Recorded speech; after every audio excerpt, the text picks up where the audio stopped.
और अगर आपने अभी तक हमारा चैनल सब्सक्राइब नहीं किया तो फौरन सब्सक्राइब कीजिए, साथ ही बेल आइकॉन पर क्लिक करें ताकि मजीद आने वाली वीडियो है वो आपको वक्त पर मिलती रहें। बात है एक जंगल की और वहाँ एक कौवा रहता था। आप जानते हैं ना, कौवे का रंग बड़ा काला सिया होता है, मगर वो बड़ा खुश था, बहुत इंजॉय कर रहा था लाइफ को। तरह तरह के खाने खाता और रात होती तो किसी भी खुशबूदार दरख्त पर जाकर रात बसर करता, इंजॉय कर रहा था अपनी लाइफ को। अचानक उसकी नज़र एक सफ़ेद कबूतर पर पड़ी। वो सोचने लगा कि मैं काला और ये सफ़ेद, ये कितना खूबसूरत है, कितना अच्छा लग रहा है, मुझसे ज़्यादा खुश तो ये होगा। अब इसी ख्याल में वो परेशान रहने लगा और उसे रात को नींद भी ना आए। एक दिन वो कबूतर के पास पहुंचा और कहा कि तुम कितने खुश नसीब हो, तुम्हारा रंग सफ़ेद है और मैं तो काला हूँ, तुमसे ज़्यादा खुश तो कोई नहीं होगा।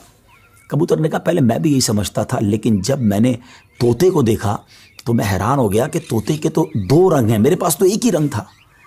तो तोता ज़्यादा खुश नसीब है, वो ज़्यादा खुश है, वो ज़्यादा लाइफ को एंजॉय कर रहा है। अब कौवा कबूतर को छोड़कर तोते के पास पहुंच गया।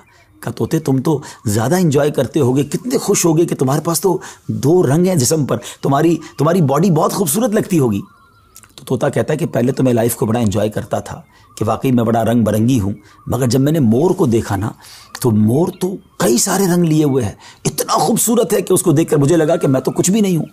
अब कौवा उड़ते उड़ते पहुँच गया मोर के पास। मोर चिड़ियाघर के एक पिंजरे में मौजूद था। पहले तो वो इंतज़ार करता रहा क्योंकि बहुत सारे लोग मोर को देखने आए थे। जब सारे लोग देखकर चले गए तो कौवा मोर के पास गया कि ऐ मोर, ज़रा ये तो बताओ तुम कितने खुश हो, कितने रंग हैं तुम्हारे पास, तुम कितने खूबसूरत हो। मोर कहता है पहले तो मैं यही समझता था कि हाँ मैं बहुत खूबसूरत हूँ, मगर फिर मैंने गौर किया कि इसी खूबसूरती की वजह से तो चिड़ियाघर में मैं कैद हो गया हूँ। रोज़ाना हज़ारों लोग मुझे देखने आते हैं मगर मैं आज़ाद नहीं हूँ। और फिर मैंने बड़ा गौर किया कि वो कौन सा परिंदा है जो चिड़ियाघर में कैद नहीं है। तो मुझे समझ आई कि कौवा ही एक परिंदा ऐसा है जो चिड़ियाघर में कैद नहीं होता, उसको कोई कैद नहीं करता। नाजरीन, कौवे ने जब ये सुना तो उसे एहसास हुआ कि मैं भी अपनी जगह पर वाकई खुश नसीब हूँ।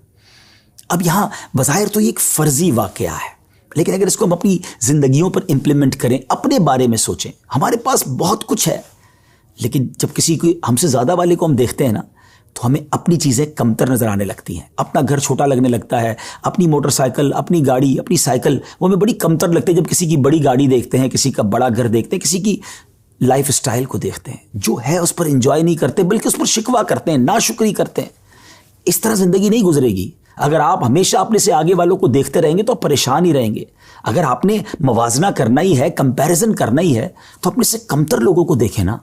कई लोग बड़ी मुश्किल ज़िंदगी गुजार रहे हैं। अल्लाह ने मुझे और आपको बहुत खुशहाल रखा है। जी हाँ, अब भी हम लाखों करोड़ों से अच्छे हैं, लेकिन मसला ये कि हमें तो आगे वालों को देखकर डिमोरलाइज होना होता है। शुक्र अदा कीजिए और सुभान अल्लाह, मेरे रब का तो वादा भी है ना कुरान में, ल इन शकरतुम ल अज़ीदन्नकुम, तुम मेरा शुक्र अदा करो मैं तुम्हें और दूंगा। तो जब आप अल्लाह का शुक्र अदा कर रहे होते हैं ना कि या अल्लाह तूने मुझे करोड़ों से अच्छा बनाया, तो वो और अता फरमाता है, आप और आगे बढ़ते हैं। तो बहरहाल ये छोटी सी हिकायत है, अल्लाह करे इससे सबक लें, ना शुक्री छोड़ दें और शुक्र अदा करने वाले बन जाएं।